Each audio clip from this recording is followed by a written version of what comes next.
In the 20th century, clouds were seeded by numerous countries around the globe with various chemicals to produce rain. China was just doing this over the summer in Beijing to make sure that there weren't any rain, that there wasn't any rain during the Olympics.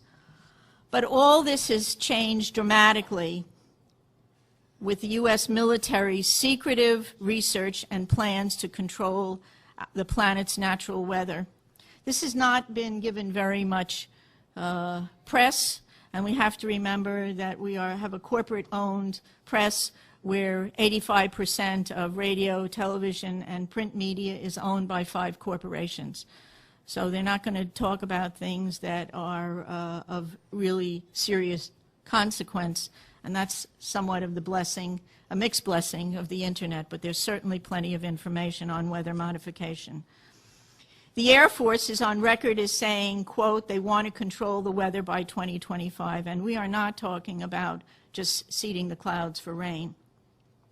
Weather modification means, quote, any activity performed with the intention of producing artificial changes in the composition, behavior, or dynamics of the atmosphere, unquote.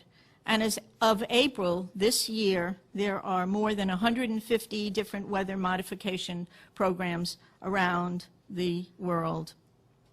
Since about 2000, the Department of Defense and the Department of Energy have been spraying the entire United States sky with a toxic brew of chemicals and other biologic agents.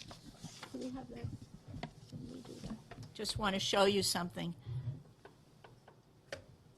We have 2 different kinds of trails in the sky right now. One are called contrails. How many of you know what contrails are? Contrails are what have been around from the ends of planes since World War II. These are very, very short exhaust trails that usually evaporate within a few minutes. You just look up at the sky and you'll just see a jet, sometimes with 4 trails, but it evaporates pretty quickly. How many of you know what chemtrails are? Nobody.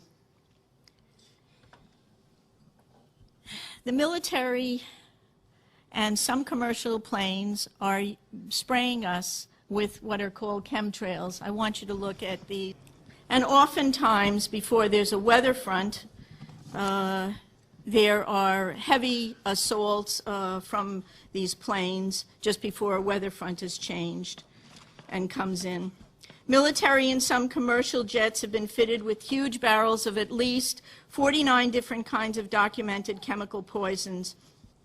Among other documented ingredients in this toxic man-made clouds are pathogenic molds, fungi, weaponized viruses, and made in some places like the secret site at Fort Detrick, Maryland, which is supposed to be a cancer site, but there are a number of scholars and professors tracking this that have big questions about this. Barium and nanoaluminum particles. What do these do to the human body? Barium is an alkaline earth mineral. It was discovered in 1774. At low doses, it can act as a muscle stimulant. At high doses, it detrimentally affects the heart and the nervous system.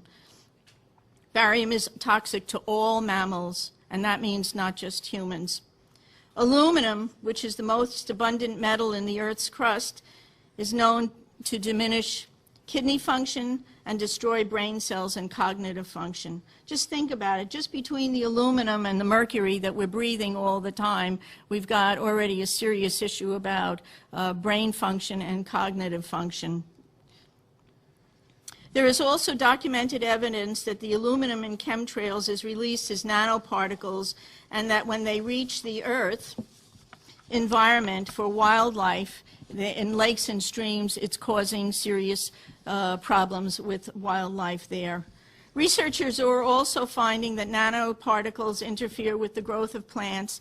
Nanotechnology is totally unregulated. Just this past month, a new research report came out showing and documenting for the first time that these nanoparticles actually go through the skin. Well, if you breathe them, whether they go through the skin or whether you're inhaling them, it's still a problem, a serious problem.